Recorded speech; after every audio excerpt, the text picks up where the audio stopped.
하나님 말씀 여호수아 2장 1절에서 11절까지의 말씀입니다. 여호수아 2장 1절에서 11절입니다.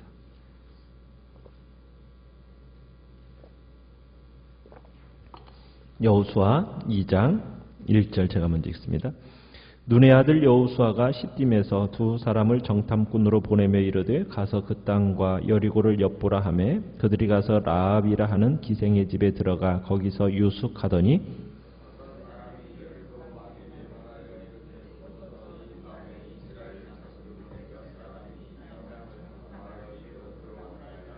여리고 왕이 라합에게 사람을 보내어 이르되 내게로 와서 내 집에 들어간 그 사람들을 끌어내라. 그들은 이 온 땅을 정탐하러 왔느니라.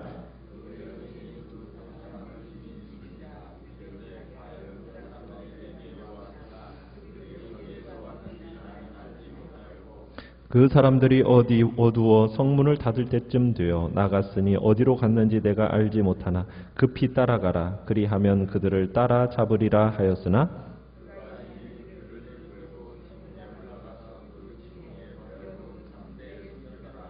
그 사람들은 요단 나루터까지 그들을 쫓아갔고 그들을 뒤쫓는 자들이 나가자 곧 성문을 닫았더라.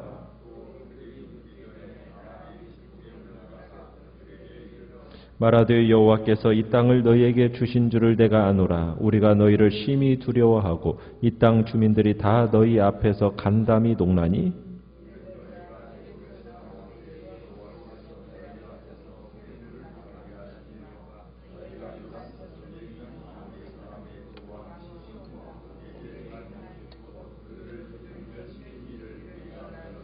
같이 읽습니다. 우리가 듣자 곧 마음이 녹았고 너희로 말미암아 사람이 정신을 잃었나니 너희의 하나님 여호와는 위로는 하늘에서도 아래로는 땅에서도 하나님이시니라. 아멘. 오늘 말씀의 제목은 기생 라합이라는 제목으로 말씀 나눕니다. 모세의 뒤를 이은 여호수아가 어떻게 보면 모세가 가데스바네아에서 가나안으로 정탐꾼들을 보냈던 것처럼 자신도 정탐꾼들을 지금 은밀하게 요단강 서쪽으로 파견하게 되는 장면을 우리가 오늘 보게 됩니다. 그러나 여호수아가 이 정탐꾼을 파견하는 것은 결코 하나님의 약속에 대한 불신 때문이 아닙니다. 여호수아는 가나안 땅이 하나님의 능력에 의해서 정복될 거라는 것을 알고 있었고 그 믿음을 가지고 있었지만 그와 동시에 믿음이 있다고 해서 자신이 할 일을 안 하는 것이 아니라 자기가 할 수 있는 것이 뭔가 또 내가 해야 할 구체적인 일이 뭘까를 생각하고 그 일을 실행에 옮긴 것으로 우리가 볼 수가 있습니다. 자, 여호수아의 명령을 받은 정탐꾼들은 곧장 이제 어디로 가고 있습니까? 강을 건너죠. 강을 건너서 어디로 가느냐면 여리고성으로 가게 됩니다. 성에 입성한 후에 어느 집으로 들어갑니까? 라합이라 하는 기생의 집에 들어가게 되죠. 자, 그 기생, 창녀의 집으로 들어갔는데 정탐꾼들이 창녀의 집을 찾은 이유는 뭐겠습니까? 아마도 외부인으로서 특별한 의심을 받지 않게 하기 위해서 방문하는 가장 적합한 곳이라고 여겼기 때문에 아마 이 기생의 집에 들른 것으로 봅니다.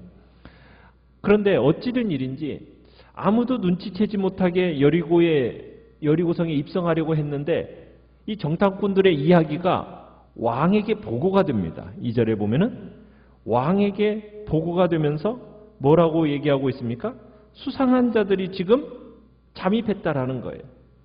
그런데 수상한 자 이렇게 얘기하는 게 아니라 정확한 표현을 쓰고 있습니다. 뭐라고 표현하고 있습니까? 이스라엘 자손 중에 몇 사람 이렇게 하면서 이스라엘 사람들이라는 정확한 보고를 왕에게 하고 있습니다. 이 보고를 들은 이 왕은 즉시 라합의 집으로 사람을 보내죠. 자, 왕의 부하들이 라합의 집을 찾을 때 그녀는 이미 이 정탐꾼들을 어떻게 해놨습니까? 4절에 가보면은 이미 숨겼죠. 어디에다 숨겼습니까? 지붕에다가 숨겼다고 얘기하고 있죠. 6절에 가보면. 그죠? 가나안 집들은 보통 이렇게 평평한 지붕, 마치 우리 옛날 옥상 이럴 것처럼 이렇게 집들을 그렇게 평평하게 만들어 놓았어요. 그리고 그 당시에 그곳에다가 곡식들을 올려놓고서는 말리거나 저장할 때 그 공간에다가 이렇게 두었던 겁니다. 그리고 라합이 정탐꾼들을 어디에다 숨겼다고요? 6절에 보면 3대에 숨겼다라고 표현하고 있습니다. 자, 3대라는 것은 보리 수확이 시작되기 약 한 달 전에 수확을 합니다. 오늘날 달력으로 하면 2, 3월에 3대 수확이 있는데, 그렇다면 정탐꾼들이 여리고성을 찾았을 때는 몇 월쯤 되었겠습니까? 3대를 말릴 때쯤이니까 약 3월쯤에 지금 이제 지금 정탐하러 들어간 겁니다. 자, 근데 라합은 정탐꾼들의 행방을 묻는 군인들에게 거짓말을 합니다. 두 사람이 지금 자기 집을 찾은 건 분명한 사실이지만 이미 성을 떠났다는 거예요. 근데 멀리 못 갔을 테니까 빨리 쫓아가면 잡을 거라고 얘기를 합니다. 이 말에 군사들은 전혀 의심도 하지 않고 그냥 곧장 성을 벗어나서 뒤쫓기 시작합니다. 왜 라합의 이 말을 이 사람들은 전혀 의심하지 않았을까요? 아마도 이 정탐꾼들은 생각했을 거예요. 가나안 다른 지역도 살펴보러 가는 길에 여리고성을 잠시 들른 거라고 아마 생각을 했던 것 같습니다. 게다가 7절에 보면은 그런 표현을 쓰고 있어요. 본문에 뒤쫓는 자들이 나가자 곧 성문을 닫았더라. 이렇게 기록되어 있는 것을 보면 지금 라합이 지금 날이 어두워져서 성문 닫을 무렵에 정탐꾼들이 떠났습니다. 이 말과 연결해서 생각해 보면 군사들은 지금 서두르면 이 정탐꾼을 잡을 수 있겠다. 이렇게 생각을 하고서는 지금 곧장 지금 뒤쫓아 간 겁니다. 참 우리가 이 라합의 행위, 이 정탐꾼들을 살려준 이 기생 라합의 행위를 볼 때 인간적으로 보면 어떻습니까? 거짓말을 하고 어떻게 보면 자기 민족을 사지로 몰아넣고 자기만 살겠다고 이렇게 하는 반역 행위로 볼 수가 있지 않겠습니까? 자기 조국을 멸망시키기 위해서 잠입해 들어온 이 적의 첩자를 숨겨주다니, 제 나라의 병사를 속여서 하는 이 행동이 인간적으로 보면 납득하기 어려운 행동일 수가 있어요. 그런데 성경은 이 행위에 대해서 어떻게 묘사를 하고 있습니까? 긍정적으로 묘사를 해요. 우리가 신약성경 히브리서나 야고보서에 가보면은 목숨을 걸고 정탐꾼들을 보호한 이 라합의 행동에 대해서 어떻게 얘기를 합니까? 위대한 믿음의 행위였다. 의의 행위였다라고 기념이 되고 있습니다. 왜 어떻게 보면 인간적으로 보면은 거짓말을 하고 또 어떻게 보면 도덕적으로 윤리적으로 별로 바람직하지 못한 것처럼 보여지는데 어떻게 이것이 믿음의 행위요? 이것이 의의 행위란 말인가? 그것은 이 라합의 행위가 누구를 생각하고 한 행동이냐면 바로 역사의 주인이시요 공의로우신 심판자이신 하나님을 경외하는 결단에서 나온 행위이기 때문에 그것이 바로 믿음의 행위요 그리고 의의 행위로 간주가 되는 겁니다. 그러니까 라합의 이 행위는 신앙적으로 하나님의 주권을 인정하는 거예요. 그래서 칭찬하고 있는 겁니다. 우리도 세상을 살아가다 보면 선택해야 할 때가 있어요. 세상을 선택할 건가? 하나님을 선택할 건가? 필연적으로 이 둘 중에 하나를 선택할 때가 있을 때 반드시 누구를 선택해야 되는 겁니까? 하나님을 선택함으로 하나님으로부터 인정받는 믿음의 사람으로 우리가 드러나야 됩니다.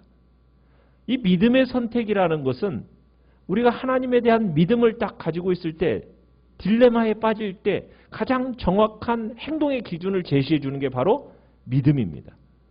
그러니까 지금 기생 라합은 정말 하나님에 대한 믿음이 있었음을 우리가 보게 돼요.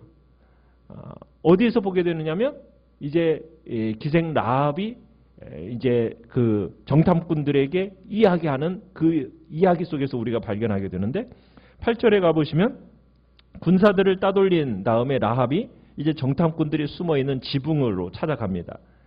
그 당시 지붕이 평평한 지붕이었기 때문에 물건들을 쌓아두기에 이렇게 널리 사용되었다고 말씀을 드렸죠. 자, 라합이 이스라엘 정탐꾼들에게 이제 말을 시작해요. 지금 불안해하는 정탐꾼들에게 세 가지를 증언하면서 격려를 합니다. 첫 번째는 뭐냐면 9절에 나오는 것처럼 라합은 지금 여호와 하나님께서 이스라엘에게 가나안 땅을 주셨다라는 걸 확신하고 있습니다. 지금 주신 줄을 내가 안는다. 이건 완료형입니다. 완료형. 완료형 동사를 쓰고 있으면서 하나님께서 이미 가나안 땅을 이스라엘에게 주셨다. 지금 선언하고 있습니다. 그러니까 이스라엘은 이미 하나님께서 주신 땅을 차지하기만 하면 된다는 거예요. 그러면서 라합은 하나님이라고 표현하지 않고 9절에 보면 여호와께서라고 하면서 여호와라는 표현을 쓰고 있습니다. 그러니까 이 여호와라는 이 하나님을 알고 있었다라는 거예요. 그러니까 가나안 여인이 여호와를 알고 있고 그분의 계획도 알고 있어요. 여러분 이 사실은 상당히 큰 충격입니다. 아마 정탐꾼들에게 큰 충격으로 다가왔을 거예요. 자신들도 어떻게 보면 여호수아까지도 이 부분에 대해서 더 큰 확신을 가진 자가 누구냐? 라합이었다라는 거예요. 여호수아를 포함한 대부분의 이스라엘 사람들도 이 라합만큼 여호와의 계획에 대한 더 큰 확신을 가진 사람이 없을 정도로 지금 라합은 큰 확신 속에서 지금 얘기를 하고 있는 겁니다. 거기다가 두 번째로 라합은 자신을 포함한 지금 가나안 사람들이 이스라엘 사람들 때문에 어떻다고요? 떨고 있다라고 지금 알려주고 있습니다. 지금 당신들 때문에 공포에 사로잡혀 있고 이 땅의 주민들이 모두 하나같이 당신들 때문에 간담이 지금 서늘해졌다. 지금 이렇게 표현하고 있어요. 자, 라합은 지금 가나안 사람들이 느끼고 있는 이 심리적인 불안에 대해서 어떻게 표현을 하고 있느냐면 자, 9절에 보면 이렇게 표현하죠. 우리가 너희를 뭐 했다? 심히 두려워했다. 그 다음에 이 땅 주민들이 다 너희 앞에서 어떻게 되었다? 간담이 녹았다. 자, 11절에 가보면요. 우리가 듣자 곧 마음이 녹아버렸다. 또 너희로 말미암아 사람이 정신을 잃었다. 네 차례나 이 간담이 녹았다. 마음이 녹았다. 심히 두려워했다. 정신을 잃었다. 여러분 이 간담이 녹다라는 이런 단어는 단단히 굳어있던 흙이 막 비에 이렇게 녹아내리는 상황을 묘사하는 단어입니다. 그러니까 가나안 사람들이 지금 이스라엘 사람들하고 싸울 엄두를 내지 못하는 거예요. 그들의 마음이 이미 장대비에 그냥 녹아내리듯이 마음이 다 녹아내릴 버려졌다. 지금 이렇게 표현하고 있는 겁니다. 그러니까 라합의 이 고백은 한 가지 분명한 사실을 확실하게 해주는 거예요. 이스라엘은 분명 가나안을 상대로 승리할 거라는 거예요. 그런데 이 승리는 이스라엘의 능력일까요? 이스라엘의 전술일까요? 아니죠. 그들과 함께 하시는 여호와 하나님, 그분이 함께 하시니까 승리할 거라는 분명한 지금 선언을 하고 있는 겁니다. 자, 세 번째 보시면은 10절에 보면 자, 이 부분을 라합은 지금 가나안 사람들이 이스라엘을 두려워하고 있는 것은 왜 두려워하고 있는 겁니까? 10절에 보면 여호와 하나님께서 출애굽 이후 어떻게 이스라엘 속에서 역사하셨는가에 대해서 이들이 뭐 하고요? 듣고 들었음이라 이렇게 이야기하고 있어요. 듣고. 그러니까는 가나안 사람들이 이 내용을 들은 거예요. 어떤 내용? 여호와께서 홍해를 마르시게 한 일로 시작해가지고 최근에 이스라엘이 아모리 사람들의 왕 시온과 옥과 싸워서 승리한 것에 대해서 들은 거예요. 정확히 안 거예요. 그 역사적인 사실의 근거에서 지금 두려워하고 있는 겁니다. 그냥 괜한 두려움이 아니에요. 라합은 이 이야기를 듣고 뭐가 생겼을까요? 믿음이 생긴 거예요. 어떤 사람은 듣고 그냥 두려워하면서 벌벌 떨고 있는 반면에 라합은 여호와 하나님에 대한 믿음을 가지게 된 거예요. 그러니까 지금 분명한 믿음으로 지금 라합은 뭐 하고 있는 겁니까? 신앙의 고백과 함께 지금 그 믿음을 의의 행동으로 드러내고 있는 거예요. 그러니까 라합은 이 소식을 딱 듣고서는 믿었어요. 그리고 알게 된 거예요. 아, 이 땅은 결국 이스라엘 땅으로 넘어가게 될 거구나. 확신 속에서. 그러면은 내가 가진 이 여호와에 대한 이 믿음을 어떻게 지금 드러내고 있는 겁니까? 정탐꾼들을 살려줌을 통해서 자신의 믿음을 의의 행동으로 드러내고 있는 겁니다. 라합의 집에 찾아와서 정탐꾼이 어디 있느냐? 어떻게 보면 왕으로부터 직접 추궁을 듣는 거거든요. 감히 어떻게 왕 앞에서 거짓말을 할 수 있겠습니까? 이거 걸리면 어떻게 되는 거예요? 죽는 거잖아요. 그러니까 목숨을 건 모험입니다. 신앙의 결단이었던 거예요. 그러니까 지금 라합이 이렇게 얘기하는 내용은 그냥 입에 발린 말이 아니에요. 라합은 입술에 발린 신앙이 아니라 자기가 믿는 그 고백 그대로 자신의 전 존재를 걸 줄 알았던 신앙이었다라는 이야기입니다. 행함이 있는 믿음이었다는 얘기죠. 우리의 믿음이 어디까지인가요? 우리의 믿음은 그저 입술로 아멘이라는 단어를 외치는 믿음이 되어서는 안 되고 정말 우리가 섬기는 하나님, 우리가 고백하는 그 신앙이 입술에만 머물러서 되어서는 것이 아니란 얘기입니다. 진정 손과 발이 움직여서 온전히 순종하기까지 나타나는 그 믿음. 그래서 이 라합의 믿음은 정말 자기의 목숨, 자신의 전 존재를 걸 줄 아는 신앙이었기에 그의 믿음을 히브리서에서는 믿음의 전당에다가 딱 올려놓고 그를 기념하고 있는 것이요.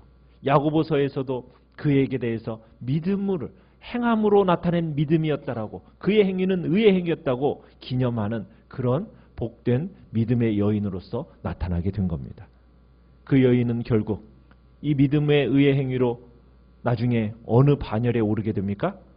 예수 그리스도의 족보의 반열에 오르게 되는 복된 자리에 이 라합이 서게 되는 것입니다. 오늘 우리도 우리의 믿음이 그저 입술에서만 멈춰지는 것이 아니라 정말 우리의 삶으로, 우리의 행동으로, 우리 전 인격을 걸고 그 믿음이 행함으로 나타나는 복된 자리에 있기를 간절히 축원합니다. 우리의 처한 형편에서 믿음으로 딛고 일어나서 하나님 앞에서 결단해야 할 부분들 주님 앞에서 결단케 하시고 우리의 현실을 넘어서 정말 하나님의 뜻을 분별해서 오늘도 믿음으로 순종할 수 있게 해달라고 주님 앞에 기도로 나아가시길 바랍니다. 오늘 말씀을 생각합니다.